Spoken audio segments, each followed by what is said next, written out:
Jedrska energija je trajnostni vir, ki zagotavlja stabilno oskrbo z ugodno ceno za porabnika.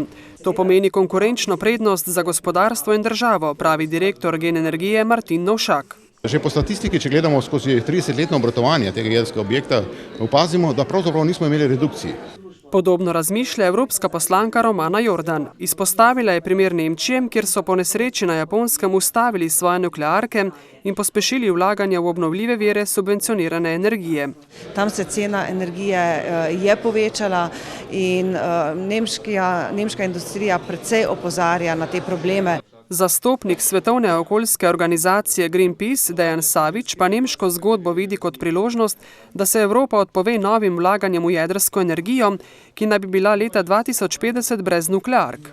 Danes imamo celo paleto možnosti in zato v Greenpeaceu se zavzemamo, zato da izberemo tiste možnosti, ki so boljše za ljudi, ki ustvarjajo več delovnih mest in ki upoštevajo okoljske omejitve okolja. Na evropski ravni pravimo, da se jedrski energiji do leta 2050 ne bomo mogli odreči.